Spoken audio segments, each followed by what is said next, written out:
Poor people are poor people and they don't understand. A man's got to make whatever he wants and take it with his own hands. Poor people.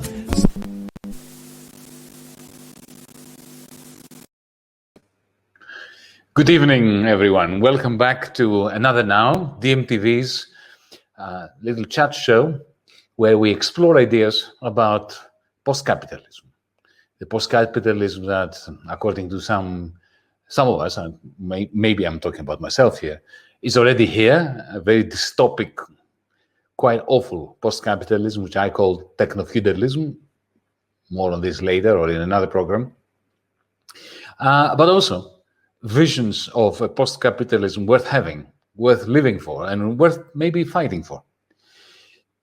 Tonight, tomorrow, tomorrow if you're in Australia, or this morning if you're in the Americas, my great privilege is to have as a guest a very significant person in my life. He doesn't know that, I don't think. Mάικλ Άλμπερτ is an economist, activist, journalist, publisher,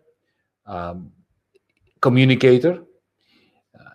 Michael, the reason why I said what I said is because, as you know, I've been following you for years now, years and years and years. And I remember during difficult times of international conflict, in particular, let me give you an example, 1999 Yugoslavia. I used to live in Australia back then. Every day I would go to ZCommunications, ZNet, ZMag in order to be informed about what was going on in the Balkans. So from Australia, I would have to visit the United States, your websites, in order to glean some aspects of the truth that was being hidden to us by the systemic media. But the reason why you're here, Michael, today is because of the work that you've done now for decades on what you call participatory economics, on an attempt to imagine a society, a social economy, a political economy, without bosses, without the division between profits and wages, without hierarchical institutions, without state authority, and without corporate power. Now, of course, all this sounds like a wonderful utopia. And I have no doubt that all your life you've been fending off the question, but how realistic is this? So, with no further ado, Mάικλ Άλμπερτ, welcome to DMTV's Another Now, and thank you for being here. Thank you very much for having me and for that very nice introduction. Thank you, Giannis. Michael, participatory economics, give us an overview of what you've been doing over the last few decades. Why and what? Well, the why was that, as you say, many decades ago, when I was much younger, and we were very active in, a multitude of ways, we would very, very often run into the question, what do you want? What do you want beyond capitalism? Or what do you want beyond racism? Or whatever the person happened to be asking about. And at the time, it was often a question that was designed, or at least we felt it was designed to stifle us. That is, if we didn't have a full comprehensive answer that, could stand up to tremendous scrutiny, then we had no right to be demonstrating against the war or against racism or whatever. And so that initially made many of us sort of resistant to the question and sort of feeling like the question was unfair. But after a while, I and a friend, a close friend at the time, Robin Hennell, began to realize, wait a minute, this question really is fair. When people are asking us what we want, they're basically saying, you want me to take risks, you want me to change the way I approach life, you want me to desire something, and you're not telling me what the hell it is. And you're not answering my questions about what would take the place of capitalism. Capitalism is horrible, I know, but it delivers the goods and it keeps us alive, or at least most of us alive. And you're not assuaging my fear. Okay, so that got us going. And then for a long time, we've addressed the question, what do you want? in particular beyond capitalism, Robin and I, but also beyond other facets of modern social organization. And regarding capitalism, we came up with something called participatory economics. So it's a vision for post-capitalism. It's not what has been sometimes called 20th century socialism. It's not that. It's new in certain respects. It has just a very few key defining features. It's not a blueprint. It's a kind of a scaffold on which, by future experience, we will fill it out with details. And, I can summarize if you want, but... Before you summarize, a question that I'm sure crops up in people's mind. Sure. What were your influences? Because, nobody starts tabula rasa, carte blanche. You must have had influences. For instance, the obvious one that comes to mind is, anarcho-syndicalism in the 1920s and 30s, or maybe the self-management model in Yugoslavia. Were those influences of yours? Well, I went to MIT, and this all began when I was there. And some of your viewers may know that Chomsky was at MIT, and we were very close and good friends. And so he was a profound influence. Another influence that would probably come as a surprise to many was music, in particular Bob Dylan. His music meant a lot to me and had very profound impact upon me, I think. And then, as you say, anarchism per se, Bakunin, Kropotkin, and so on, and some lesser-known strands, council communism, Anton Pannekow, Rudolf Rocker. These were all things that, we became familiar with. But it was easily as much practice, the practical pressure of having to answer that question, what do you want?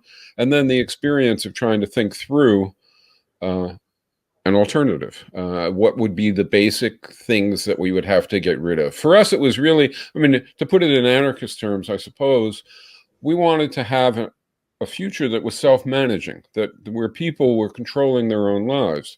And so the question became for us, regarding the economy, what are the features that are essential so that future workers and consumers can indeed control their own lives, can indeed fill out the details of how they're going to live? What has to be there for them to be in a position to do that? What are the essential features of what we call participatory economy? Well, before we get to the nitty-gritty of it, you must realize that it is impossible for me not to ask the pertinent question, which is, what is the precise link between Bob Dylan and your perspective? Give our viewers an example of one lyric, one song, one piece of music that changed your perspective on how we get things done in the society of ours. I can't sing, but if readers listen to, say, Maggie's Farm, or listen to Subterranean Homesick Blues, or listen to there are elements of, I don't want to say Dylan informed the literal structure of participatory economics, no, but he did move the spirit of it, I guess I would say. He did help me become radical to such an extent that I would pursue something like that. Get born, keep warm, romance, learn to dance, get dressed, get blessed, try to be a success, please her, please him, don't steal, don't lift, and so on. If you listen closely, it was very powerful. For my generation, it was very powerful. It's hard to talk about. Well, you're preaching to the converted, in the sense that I've always believed that music in particular is a major motivator of social design, of revolutionary thinking. But let's go beyond that. Okay, so an alternative to capitalism, you start trying to answer this question. Whatever your influences might have been, what was the first theoretical and practical problem you tackled? What was it? How does the market work? No, first, remember, we're talking very young, moving to the left. So first was property. First was the thing that I think is simplest to think about in many respects, which was basically, should a few people own all these assets, let's call them factories, workplaces, resources, by which we feed, clothe, and share in good things in life? Should they own those things, have dominion over them, that is, control them, and also accrue all this great wealth from them? And it didn't take long at all to decide, no. If you have that, then future people will not be in a position to self-manage. So if you want self-management, you simply have to do away with it. Not do away with the fact that you own the shirt you're wearing, but do away with the fact that you or anyone else owns Amazon and Microsoft and Google and General Motors and all the various. That has to be eliminated. And once you're going to eliminate that ownership, you're left with the problem. Well, if the owner doesn't have dominion, who does? Answer: self-management means that workers and consumers do. And so if we look at workplaces, workers do. How? Where? Workers' councils. That's a time-honored notion. There was nothing particularly new about that, obviously, but we immediately gravitated to the idea of workers' councils and workers' self-management. And that, maybe there is a little bit of an innovation there. So instead of thinking in terms of only one person, one vote, we, coming out of the 60s and the New Left, knew that, wait a minute, there are lots of circumstances in which that actually doesn't make much sense. If you're in a workplace, there are decisions that affect some people and not others. So not everybody should have one person, one vote majority rule. There are decisions which by virtue of affecting some people more, those people should have more say in, and thus emerged our notion of self-management, which is that people should have a say in decisions to the degree that they're affected by them, at least, as much as you can within reason. It's not, social things are not done to the third decimal point, but basically people should have a say in decisions to the degree that are affected by them. So we have self-managing councils as the first step, I suppose, the first feature of participatory economics is that produced assets, natural assets, so resources and workplaces, produced and natural, also accumulated knowledge, these things are all part of a commons, a productive commons. And then the workplaces, the dominion over the workplaces, with attention to the self-management of people outside the workplaces as well, is workers' self-managing councils and consumer self-managing councils in neighborhoods. So those were the first steps, I think. Beginning with property, of course, you, from what you say, and I understand that because this is my background as well, the first thing you do is you adopt the traditional left-wing approach to property, that means of production should be socialized, should be owned, means of production, distribution, and exchange, to be more precisely, should not be owned privately, but they should be socialized, and some kind of social management that goes beyond the market, that effectively moves away from the market. Well, we haven't gotten there yet in your questioning. But yes, of course. Yeah.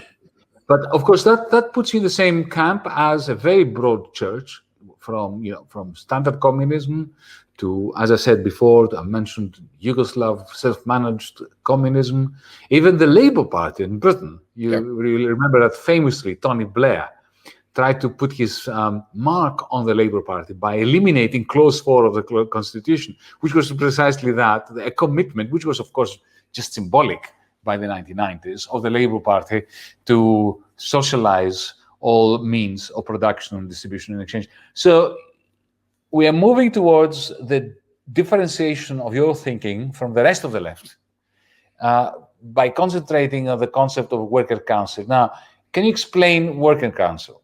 How does it differ from a self-managed firm? Depends what you mean by a self-managed firm. But a workers' council is basically, if you're going to have workers in the workplace have a say, much less have a say in proportion to the degree they're affected, there needs to be a venue. We call the venue the workers' council. There's nothing complicated about this. But what makes it No, the practical question I'm asking to understand, a worker council comprises workers from one company, from one sector, from many sectors, there's different companies. There's workers' councils inside each workplace. There's federations of worker councils inside an industry. And then there's the entire economy. There's also consumer councils because some consumption is collective. So you consume as an individual, but also you consume as a member of a neighborhood or a community. So there's consumers' councils also. The next step in the development of the model was something like this. The minute that we started talking about self-management and that we started talking about people having a say in decisions, then there rises the question, well, are people prepared or able to have a say in decisions? You don't want people to be making decisions lacking something that's essential to making the decision. And what's essential to making decisions, we decided, was that people had a degree of confidence, a degree of inclination to do it, a degree of information commensurate to it. So we began looking at why that isn't the case. So in other words, in typical capitalist firms, but also in 20th century socialist firms, there seems to be a problem, which is, at least for us, wanting self-management. And the problem that we saw was that about 20% of the workforce was very much capable, in position to make decisions. Their situations empowered them sufficiently so that they could participate sensibly in decisions. But it seemed to us, and I think it's the case, that 80% of the workforce was not. That 80% of the workforce did tasks each day as their work, comprising their job, that were disempowering, that were rote, that were repetitive, that separated workers from one another, that did not provide information, that deadened and exhausted instead of enlivening. And so we began to notice that, wait a second, it isn't the case that there's just capitalists and just workers, and that all we have to do is get rid of the fact that these capitalists own everything. Just eliminate that. And we're done somehow. We have solved the class difference cause of injustice. And we began to realize that wasn't the case, that there was another class, and we called it the coordinator class. And you were talking about the differences between what we were coming up with and what had existed. And this is, I think, a very major difference. The difference being that for us, there was owners and workers at first when we thought about it, but then when we thought about it more, we decided there were owners, coordinator class between workers and owners and workers. And that if we wanted classlessness, which we obviously did if we wanted self-management, if we wanted classlessness, we had to not only get rid of the monopoly ownership of property, productive property, but we had to get rid of whatever it was that caused the 20% to be above the 80%. So if what caused the 20% to be above the 80% was the 20% were smarter, were genetically endowed or something, like being taller, well, we would be up against a big problem. But we decided that was nonsense, that what in fact separated the 20% from the 80% was the training and the background and the on-the-job circumstances of the 20%. The fact that their relation to the means of production, to put it in terms that other people use, was different. The coordinator class's relation to the means of production was such as to empower them, give them confidence, etc. And the working classes' relations to the means of production was such as to disempower them. And so not surprisingly, the 20% would dominate the 80%. So if we wanted self-management, we had to get rid of that. How do you do it? Well, it's not complicated. It's not rocket science. If the reason why 20% dominates 80% is because 20% monopolizes empowering circumstances and tasks, and 80% is left with disempowering circumstances and tasks, what you have to do is disperse that. You have to have what we call balanced job complexes, which was redefining work in such a way that people's jobs were a combination of tasks and responsibilities, such that the combination comparably empowered people. It does mean, for example, that you don't spend all your time doing conceptual and organizational and commanding work, and somebody else spends all their time doing rote and obedient work. It means instead that we all do a mix. Doesn't mean we all do surgery or we all do anything. There's still a division of labor. It's just that we've portioned out the tasks and responsibilities in a manner which doesn't deny 80%. And while we're at it, we've then immediately changed something about the rest of society. Instead of, for instance, the educational system existing to literally prepare 80% to take orders and endure boredom, and prepare 20% to command around the 80%, we now have, if we make this change, a school system, a educational apparatus, which is designed to bring everybody into an economy and a society in which they are full partners, full participants, full decision makers, etc. So basically, the educational system, instead of stamping out the creativity and the qualities of 80%, fulfills or addresses and tries to develop the capacities and abilities of everyone. So that was the second thing. So we had a commons of productive assets, workers and consumers self-managing councils, and then the next step was balanced job complexes. It's not a whole model yet, but we're getting someplace, we thought. Before we continue, perhaps a little break, because you mentioned the difficulty that Condorcet famously highlighted, that power structures and authority is to be found, the cause of it, the secret of power, is to be found in the minds of the powerless, not in the minds of the powerful. So the pattern of discrimination is usually reproduced by the behaviors of those who are being discriminated against, who learn to accept the discrimination.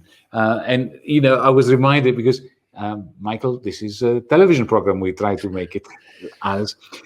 Today is the 80th anniversary here in Greece of a momentous event. Two young men in their teens, 19-year-olds, two friends, climbed up on the on the Acropolis hill, and in the middle of the night, brought down the swastika. It was during the first year of the Nazi occupation, and that was the first act of resistance in the whole of Europe. The reason why I'm mentioning it is because one of them, Manolis Glezos, who only died last year, he lived a very long and fruitful life. He was telling us once that he was a communist initially, and then he became very powerfully engaged in the notion of self-management. So he would tour Greece and preach the benefits of thinking in terms of self-management. I think you would have really liked Manolis. And he told me once that he was giving this speech that, that the first thing we need to do is to liberate ourselves from the yoke of the fear or the belief that we need somebody to liberate us, that we have to liberate ourselves. And everybody clapped and everybody was extremely happy, and they asked him to lead and liberate them. So, how do you overcome that? That's a really practical issue, isn't it? Yes. We're moving from vision to strategy, I suppose. Just briefly, so that we don't go from, one part of the model to another. I'll give you another example of it. I was in Venezuela talking to a fellow who was trying to organize in a workplace. And this was back, Chavez was in power, and they were trying to produce or to generate a degree of workers' management. And the workers were resisting. There was no owner there to resist. This guy was basically the authority until workers would become the authority, except the workers didn't want to become the authority, which is an example of what you're saying. Yeah. He's very frustrated by it, incredibly frustrated by it. I think it's understandable. The workers didn't trust it. The workers felt, well, wait a minute, this is all just a bunch of rhetoric, and what he's really trying to do is get us to produce more by making believe that he cares about us and that he cares about our controlling our own lives. And so they felt they were being tricked. That's a little different from what you were describing, but it's another aspect of the same problem. It points to the fact that movements and organizations should recognize that it's a problem and therefore not ask the impossible immediately, right? Shouldn't just say, well, everybody has to play a full and equal role to everybody else starting tomorrow and all will be well, and then people go home. You have to operate in context of what exists, trying to achieve that which you want for the future. And so in the context of what exists includes people sometimes being not aware of possibilities, sometimes being aware of, afraid of possibilities. I'm no Maoist, but Mao had this slogan, dare to struggle, dare to win. And when I was all of 20 or 25, I started to think about that slogan, and I thought to myself, wait a second, I get dare to struggle. Of course, you have to dare to struggle. There's possible losses. You know, you could get hurt. You could go to jail. You have to dare to... What's this dare to win stuff? Why do you have to dare to win? And I thought at the time, and I still think there was a considerable bit of wisdom in that people are afraid of the responsibility that comes with that comes with making decisions about what's going to be. So all of these things are serious problems, and I do think they point to the need for a movement which is sensitive to the problems, but which does empower people steadily. So you don't set up, say, movement organizations with a corporate division of labor, which speaks to the background of people, and they know how to relate to it. But in relating to it, they are continuing to reproduce their own subordination. So instead, what you have to do is set up organizations which empower people and which require responsibility and so on. But then again, you don't do it so fast and so aggressively that it's impossible. It takes time. And that's just a hard line to walk. And I'm sure it happens in a larger scale. Now I'll go out on a limb.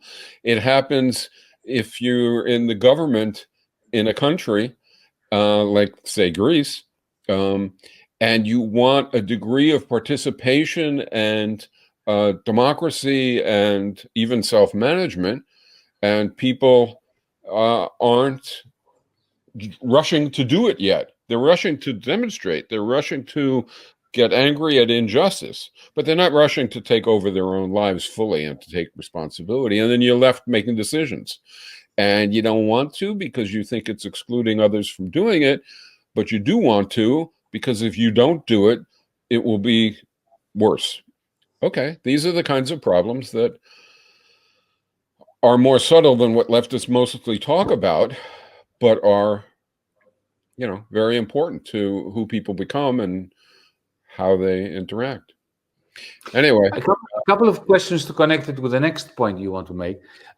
You mentioned that your own predilection towards the idea that votes must be proportional to responsibilities, and you should only have a vote on matters that affect you.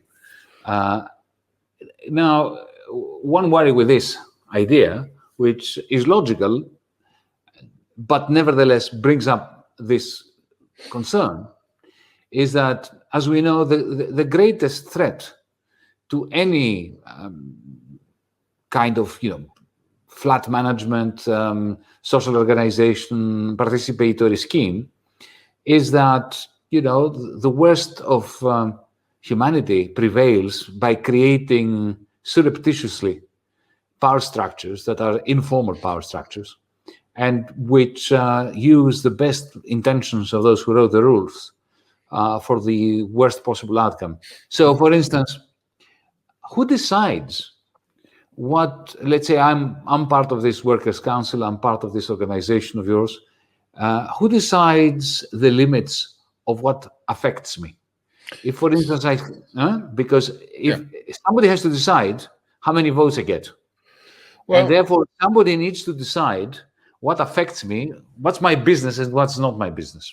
Isn't that person going to have inordinate power over me? Yeah, if you set it up that way, they would. I agree. But I don't think that that you have to do that. I mean, what we're saying is something like this. People should have a say in decisions in proportion to the degree they're affected. Well, how does that happen? So in a workplace, you have a work team of 10 people, I don't know, and you have a workplace of 100 or 2,000 people. Some decisions affect everybody. Okay, but who decides that? Because I may say that everything, what these people are doing on the 6th floor affects me. Yeah, even if it's not particularly logical that it should. Well, but who tells me to get off? Aside from the fact that everybody around you would tell you to get off, set that aside for a minute, because it's true, I think. But set that aside for a minute. If we're going to do this, the answer to the question who decides is always the Workers' Council. It's not some enshrined leader someplace. Most decisions, or many decisions, are going to be one person, one vote, majority rules. Why? Because they affect everybody comparably. There are some decisions that wouldn't be true for. So, for example, if you're hiring somebody new in a work team, the people in the work team are far more affected by that new hire, who they have to spend every day with, right, than people who aren't in the work team. So by and large, a decision like that would be made by those 10, but it has to be in context of the fact that, well, the work in the workplace has to get done. So the person to be hired has to be competent, has to be able to do the job. But the personality fit would be with the 10 people. I think in practice, it turns out to be not so easy, not so difficult. I mean, I've done it and it wasn't so difficult. But in any case, I don't think it turns out to be so difficult. There are decisions. No, I agree with you. I agree with you. There are decisions. In our movement, in DiEM25, everybody has a vote about everything. But we have a convention, a social convention amongst ourselves, that you only vote about things that you know something about and they affect you. Okay, so that's comparable. But it's not to say that you are tying that there's any kind of formal or informal system whereby you are linking the number of votes people have with particular responsibilities. You simply you just based on trust. It's don't not vote that on things that don't concern you. It's not that people get more or less votes. It's not that you get more votes or less votes. It's something more like this. Voting involves, or arriving at a decision involves, two crucial things: deliberation, right? Talking about it, working it through, et cetera, and then voting, making the decision. So making the decision is 9 times out of 10, I think, or way more than that, a function of voting and tallying votes according to some algorithm. So the way I see it is more like, well, sometimes 3/4 is needed. Sometimes consensus is needed. Sometimes it's one person, one vote, majority rule. And sometimes the whole body has to vote, and because the whole body is involved in deliberating and determining. And sometimes, in light of other decisions, like the length of the workday, say, or all sorts of decisions, a team is deciding. I don't think it's that Joe gets 6 votes and Sue gets 5 votes and Yanis gets 1 vote. It's more the way you have more say or more impact is by virtue of the fact that the constituency has more. So in other words, 3/4 are needed, or 2/3 are needed, or whatever it may be. We used to have votes at South End Press where, for some things, for instance, for selecting a book, we had some complicated rules. Why? Because everybody was affected by a book that was selected. Even if you weren't working on it, it reflected on the character of the institution. Sort of affected everybody. But it was also true that if it was in your area, it probably affected you more, and et cetera, et cetera. And so we would have decisions about how many were needed to block a decision. So in other words, we might say one person, one vote, majority rule, but 2 people can stop it, thereby giving any 2, So I don't think we should work through all the details. I think it's possible to come up with approaches to decision making and then to utilize them in such a way as to do a good job of delivering self-managing influence to people. The place where it's hard is a place that I guess we'll get to in a while, which is different, which is if a workplace is producing bicycles, right, it obviously affects the people who are doing the producing of the bicycles, but it also affects the people who want to ride bicycles, and it also affects people who would breathe the air around the bicycle factory if it was releasing pollutants. And it even produces everybody in the economy because it uses steel and it uses rubber that could have been used for something else. Okay, so let's go straight to this question. How does this decision get made in your work? So far we're skipping remuneration.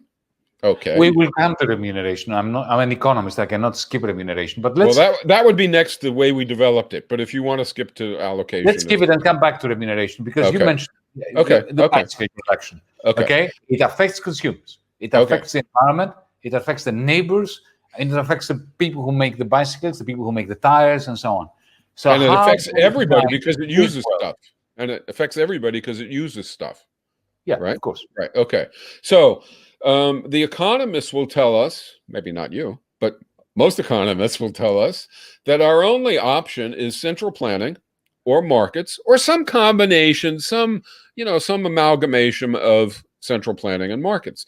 And when Robin and I were thinking about this, this made us sort of nauseous because to our minds, it's one form of poison and another form of poison. Central planning obviously violates, its very definition violates self-management, but it also creates that same class division that we were focused on, that we saw as a threat to post-capitalist economy, a threat to introduce a new boss, out with the old boss, in with the new boss, out with the owner, in with the coordinator class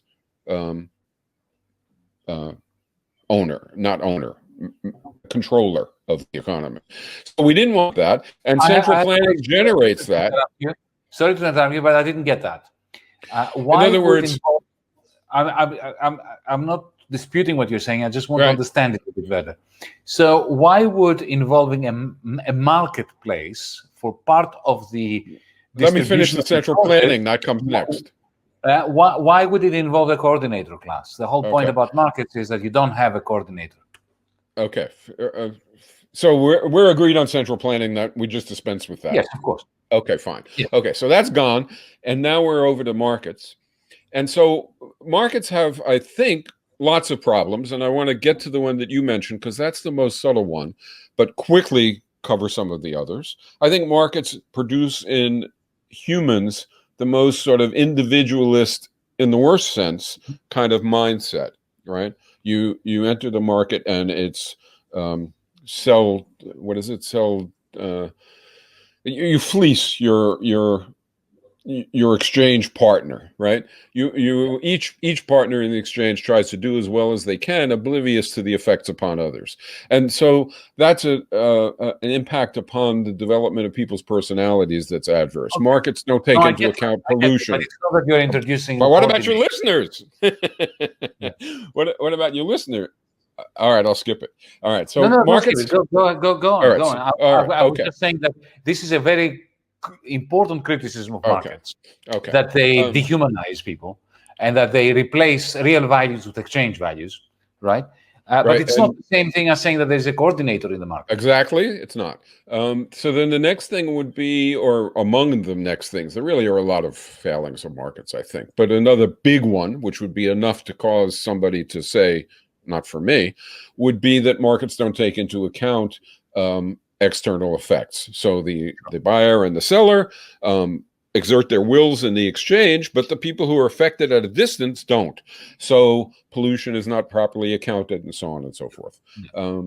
That's why the people who don't like markets and argue for central planning will argue for that and will say central planning can do better. In any case, all right, let's get to the more subtle question, which is, well, what do markets have to do with class division? It doesn't. There's just buyers and sellers. What's the big deal? How do markets generate a class division? Well, markets require competition. That's what a market is. A market is a competitive approach to allocation. And firms compete.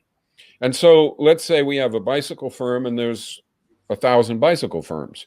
The reality is that in a market system, even if you don't have owners, even if you distribute the surplus from the market's operations among the workforce, it's still the case that the market is competing for market share with other firms. Otherwise, the markets just don't mean anything. I mean, that's intrinsic to what a market is.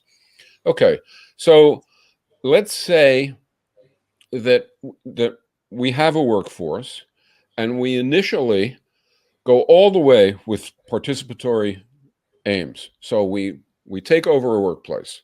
We institute our workers' council, and we institute even self-management within it. And we also make remuneration equitable. We haven't talked about that yet, but let's say we do it. Yeah. And now what? We even institute balanced job complexes. So we even do that. Now that's the thing that's often missing, but we even do that. Then what happens due to the market? Well, the market is going to cause our workplace to have to compete with other workplaces. And what that means is we have to try and reduce our costs, increase our output, and do both regardless. Regardless of what? Well, regardless of, to a considerable extent, effects on others and on us, as long as we're increasing the product and we're decreasing the costs. So as a workforce in a workers' council, we have to decide for speed up. We have to decide not to have the daycare that we wanted to institute. We have to decide to dump our waste on the local neighborhood. Why do we have to decide those things? Well, because other firms can decide those things. And if other firms start to decide those things and we don't, they'll outcompete us. And pretty soon we'll have a nice, equitable, morally exemplary workplace and no market share. And so we'll all be screwed. So how do we do that? Well, one way we could do that, now I admit there's a certain degree of prediction in this, I suppose. One way we could do that is we could all sit around and talk about how best to screw ourselves, because that's what it is, right? Ultimately, it's making decisions to generate the surplus, to get market share, despite the fact that they're painful for us and even painful for our neighbors, and arguably even painful for consumers. For instance, all right, let's leave that out for a minute. Or we could try and find people who are well suited to make those kinds of decisions. And where would we look for them? Business schools. So we could go to, Cambridge or Oxford and look for people who have been trained to not feel pain when they cause pain to others, to rationalize it, who have been trained in the art of screwing us, right? And we bring them into our workplace, and then we notice another problem. If we give them the same circumstances that we all have, they'll be in the same situation that we were in. They'll be bad at screwing us and themselves. So we'll put them in an air-conditioned office, and we'll give them a different schedule, and we'll give them different perks, and we'll give them power over these decisions, and then we'll say, screw us. And pretty soon we have a coordinator class. And that sounds very much like universities that I've known. But yeah, it's not an unusual phenomenon. But the place where you can see it in an economy and in a real life economy is partly in Yugoslavia, because that did happen, and partly in within capitalist countries, in firms that are operating on a market, but nonprofit and taken over, and so it's just a surplus. It's not going to private ownership, et cetera. You see these same kinds of things.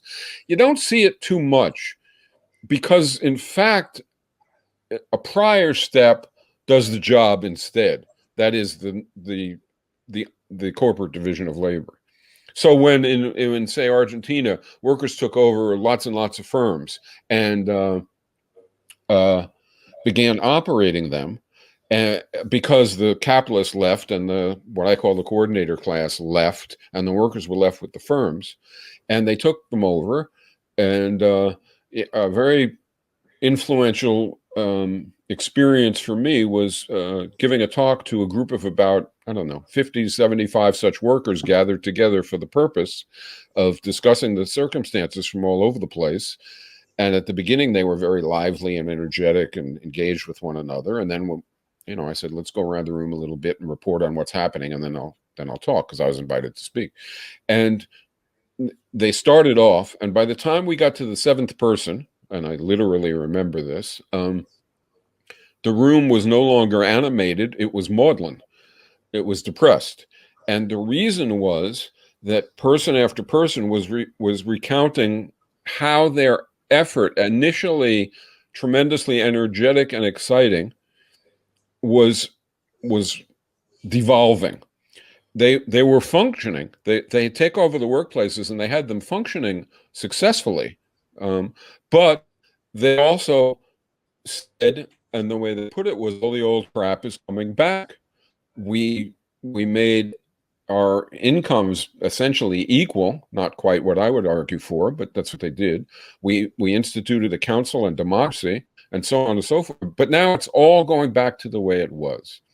And I asked them, do you think that's because of human nature? Do you think it's because of the complexity of the technical requisites of production?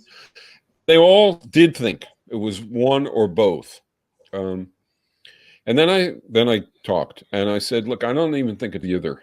I think it's something very different. I think it's, and I have to ask you a question. When you took over the workplace, did you change the nature of the jobs, or did you have somebody do the job of the manager, do the job of the financial officer, do the job, et cetera, et cetera?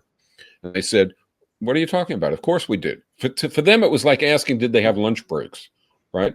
In other words, it had never crossed anybody's mind to not have the jobs that existed. And so what happened is people filled those jobs. They were working class people with a working class background who had taken over the place, who were gung-ho, and who slowly but surely were becoming coordinator class in their attitudes to other workers and thinking of themselves as superior and more deserving and so on. And so all the old crap was coming back. So it's a little bit like liberal feminists who think that gender equality means to have CIA torturers that are also women. So, okay, it's and so that was a profound problem, and the market didn't need to do it because the retaining of the corporate division of labor had already done it. No, that's a brilliant point. But I think the markets would have done it had it not been, had they changed the division of labor. And I'll tell you, in the South End Press, a publishing house that we formed, the pressure of the market on the operation, even with us, making all the changes, was enormous. And it's hard to buck against it. So if you're not going to have, okay, go ahead. No, I was saying that there's so much to talk about, especially this example of where you have a cooperative firm competing against multinational publishing houses. But because the point of this encounter, Michael, like all DMTV encounters, is to whet the appetite of the audience so that they go on and read your stuff. Because there's so much to be talked about. And we are soon coming to the last 10, 12 minutes. So I want to give you an opportunity to address the basic questions that we have not addressed: remuneration. Yeah. Mm-hmm. Secondly, innovation. How does innovation happen in your system? And thirdly, I think that it would be hugely remiss of us not to answer this question or pose the question: what's the role of money in your economy? So remuneration, innovation, money. Go. In 12 minutes. Okay, so remuneration, the idea that we came up with for remuneration, or the notion that we came up with for remuneration, it obviously shouldn't be for property. We got rid of that. It shouldn't be bargaining power. It shouldn't be a thug's economy, which is basically what we live in. Markets are basically bargaining power, so it shouldn't be that. But it also shouldn't be output. It shouldn't be, we believed, that people would get more income by virtue of the fact that they were born with certain talents and certain inborn genetic endowment. We didn't see any reason why, and in fact, it seemed to us morally sort of vapid to reward people on top of their luck in the genetic lottery, or to reward people on top of their luck in having better equipment, or to reward people on top of their luck of happening to work with people who were, let's say, more conducive to productivity or something. So what we decided was, I mean, it's a much longer discussion, but what we decided was that remuneration should be for how long you work, for how hard you work, and for the onerousness of the conditions under which you work. And that's it. And it turns everything upside down now, for the obvious reason that in a market economy, remuneration is very much a function of bargaining power. But if you have bargaining power, then you also will have the ability to work shorter and to work under better conditions and to do less onerous things. So you get the opposite of what we think is just, right? Instead of, and it turns out, it's again a discussion, but it turns out that this is incentive smart. These are the things for which incentive, that is, income, right, as an incentive makes sense, because it's what you can control. I can't pay you to become Mozart, right? To be endowed genetically differently. Can't do it. It's not there. And it also turns out that you actually need incentive to do things that are more distasteful, or that, are more demanding. That requires that there be the remuneration, or at least it benefits from there being the remuneration. Okay, so remuneration, we called it equitable remuneration. There's obviously much more to say. How do you arrive at it? Why exactly the incentives work, et cetera, et cetera. Okay, so remuneration. The second one was innovation. The third, what was the third one? Because I might change the order. The third one was money. Money. Oh. All right. Well, we didn't do too much about allocation. Participatory economics has participatory planning. Instead of markets and central planning, it has a process by which workers and consumers councils propose their activities, receive back information regarding the response to those proposals, as in, do people want the bicycles that you're proposing to produce? Do people want to produce the bicycles that you're proposing to consume? And so on. That give and take, that process, which requires much more discussion, I think, to become compelling as something viable, but nonetheless, we think it is viable once discussed, arrives at a plan, and then during the course of the year, changes take place, updating the plan, and you get your final results. And this process, I think, it does not produce a class division and is consistent with self-management, which is why we favor participatory planning. Now, money. Well, money, it's prices. What we're talking about here is prices and income. Society produces a giant pie. People get a share of the pie by virtue of having an income. If you have more income, you can have a bigger share. If you have less, you can have a smaller share. What governs income is duration, intensity, and onerousness of socially valued labor. It has to be socially valued labor. That's important. We're not going to get into why, but that's crucial.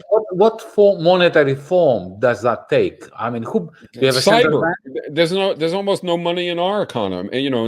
The actual, it's basically. I'm not talking about physical money. I'm talking about dollars. Do we have dollars in your economy? Yeah. I mean, if that's what you use, we have dollars. Do you have the Federal Reserve? Do you have commercial banks? No, all of that's gone. What you have is that the planning process arrives at income for firms, the payroll for the firm, which is commensurate to duration, intensity, and onerousness for the totality of the workforce there. The workers there apportion the payroll because some people might be slacking off and some people might have wanted to work overtime, et cetera. So the workers apportion the payroll. You have an income. Think of it as a number on a digital thing. Doesn't matter. Sure. There are prices to stuff, right? And you spend your income on stuff, which you want. Can you borrow? Yes, that would be a somewhat of a discussion. It doesn't introduce any significant problems in this kind of an economy. So let's go back to your second one, which was innovation. Yep. Well, innovation, there's a number of kinds. So one kind would be, we're in a bicycle factory. How do innovations in bicycles come about? Another kind might be, we don't have a cure for something yet. How does a vaccine come about? Or how does new knowledge come about, et cetera, et cetera, et cetera. In essence, I think this isn't that different than how does other stuff get produced. That is to say, to some extent, what we're talking about is workplaces whose purpose is innovation, whose purpose is research and development. Nowadays, it's usually, I guess, parts of universities, but it's also divisions of big industries, right? And it seems to me that it's largely similar. The insight for an innovation in a bicycle factory is likely to come from bicycle workers. It might come from elsewhere. Let me interrupt you here, because here I seem to be developing a serious objection. I can tell. When it comes to things people know that they want, your scheme makes perfect sense. Okay. But what about things that people don't know that they want? You're talking the consumer or the producer? No, the consumer. Oh, okay. Or even the producer. I Okay. mean, I remember I was talking to, back in the 1980s, I was talking to one of the mathematicians at Cambridge University in England, who was one of the basic inventors of the cryptography, which is now running the whole world. Right. The banking system, the internet, pay systems and so on. And the guy was, he spent 40 years doing numerical analysis because it was useless, he thought. Because what? So, sorry? Because it was useless. He thought that it was just playing with numbers and that it was just aesthetically pleasing. And it was like chess. He said to me that I thought it was like chess, something that you do for pleasure. Right. It's extremely stimulating intellectually, Right. but it has zero utility. Right. And then suddenly, without that, Google would not be the $1 trillion company that it is. So, if to get resources from society in order to pursue something that it is resource intensive, like research, like mathematics, like whatever, and you need to do this through negotiating with consumers. Okay, if the consumers don't know what the value of what you're doing is, and if you yourself do not even know what the value that you may create might be, how can you possibly say that the resources will be provided to people like this gentleman, right? Significant resources to do things that no one knows what the value is. Because everyone knows and is perfectly capable of knowing. Remember, we're talking about a new kind of economy, a new kind of society where people are balanced jobs and educated and so on. Everybody is capable of understanding what I think is a relatively simple point, which is if you don't have innovation, if you don't have research in math or in physics or in biology or in whatever, including in engineering and in the mechanisms that we use to produce things and so on and so forth, then nothing changes and nothing improves. So it behooves us to allot a certain amount of productive assets to those things and for people to work in those areas. And so, if it can happen in our system, it can certainly happen in a system where, I mean, what I think you're driving at some level is something that artists also get nervous about because or musicians say, because they get nervous because they say to themselves, well, do I really have to convince the public that my art is worth doing? And the answer is not exactly. You have to convince the Workers' Council of Artists, right? Because you're being part of that council. They have you as part of that council because they appreciate the quality of your efforts, et cetera, et cetera. The council has to convince the public, in essence, right, that a certain amount of resources and energies and mental effort should be put to music.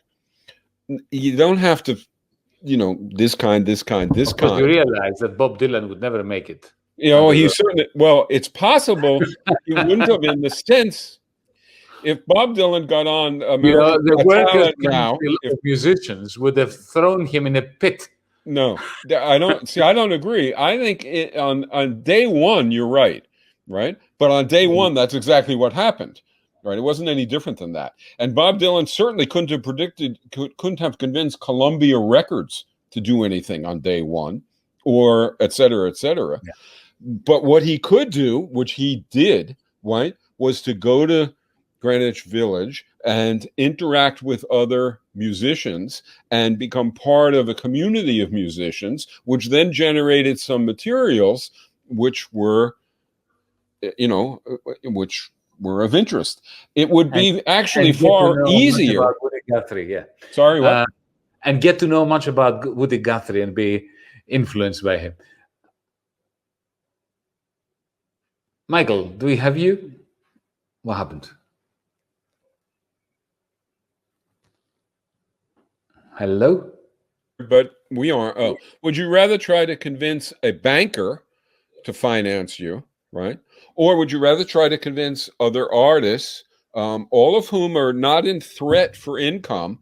They're just concerned with their profession providing something of social worth. Would you rather convince them that you're worthy of being a musician? Most youngers today would say that they really don't care either about bankers or about other musicians. They would use the internet to convince members of the public, youngsters like themselves, through YouTube, through Spotify, through various other channels, which of course is the marketplace. So that poses problems, right? But at the same time, it would be highly illiberal to say to them, no. No, I don't think it does. Your fellow artists. I don't think it does. I mean, if you want to put stuff out free in a participatory economy, you can. There's no reason why not. And in fact, let's say you're a musician, you go to the Musicians Council, you're so fucking avant-garde, you're so ahead of your time that they look at you and think, come on, he's a crank. So they don't want to hire you as a musician. So instead, you're doing something else, right? And you create some music and you put it out there, and in fact, people like it. And you go back to the Musicians Council, and now you're a musician. That's fine. Yeah, but what if they still don't like you? But there are people out there who are prepared to give you a penny each to keep going. Will your society ban this transaction? I'm not sure. Right, it depends exactly what it is, but it does look to me like if it's transacting, it's probably a black market in essence. It's a black market. That's why I'm saying. And and then yes, would it or would it not ban it? Well, it depends. It would ban it if it was dangerous, if it was going to do harm, and it wouldn't if it wasn't. Who judges that? The population and the political system. No, the political system, democracy. Oh, you want the society to decide whether a musician can play I want society or distribute music, and whether people can, youngsters can give them a penny or $1 each. I want folks to decide that. Hold on, I want the political system to decide whether or not black markets, let's call it, are illegal and should be blocked. Now, I doubt that will be necessary. I can't imagine it would be necessary. But if they did decide that, then just like deciding that, murder should be blocked and stealing the shirt off somebody's back should be blocked, then that would be blocked. And it's not for me to decide today what a future society would decide about those things. But what I think we can say is that participatory planning instead of markets and central planning is consistent with self-management and classlessness and equitable remuneration and so on, that markets are not, that central planning is not, that corporate divisions of labor are not, and so on. And so we have a set of defining core institutions for a new society, for a new economy. The process of getting from where we are to the new economy will teach us a lot, right? That will teach us a tremendous amount. This is the next and the final question because we've run out of time. Right. How does your world come about? I think is a revolution what we need? Because clearly, the powers that be will fight tooth and nail. They will murder us if we try to put together a society like we are. And isn't there a danger that, like every revolution, that to create the power to defeat the forces of capital will compromise we us. will then have difficulty giving it up and moving towards participation? I think both issues are perfectly reasonable, fair issues. I agree with you. It is the case that the people who hold power and who hold wealth don't want to lose it. And so they're not going to just say, oh, good, that's fine. And the people who are making the change, if the people who are making the change are organized in such a way that a small subset of them has extreme power and influence, whether by abdication of the others or by stealing it, that's a problem. I agree with you.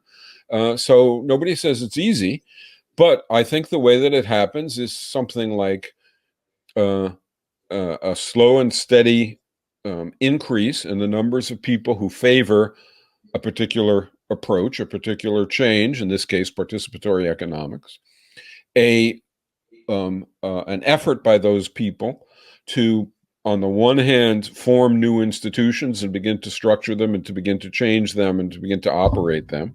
On the other hand, to sort of wage a battle, I suppose you could say.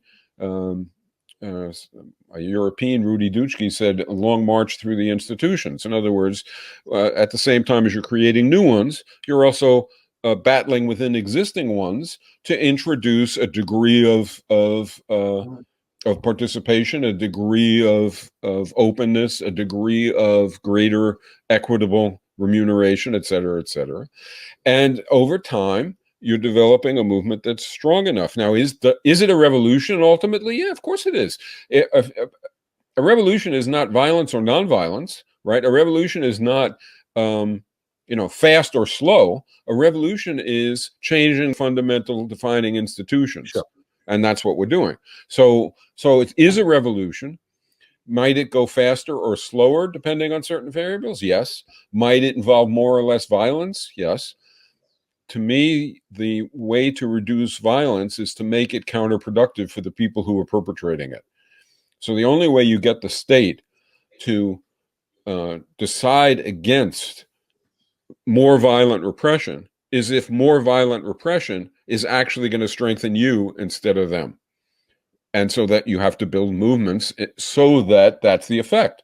Otherwise, you're right. If you become a threat and if they can repress you and get away with it, then they'll repress you and get away with it.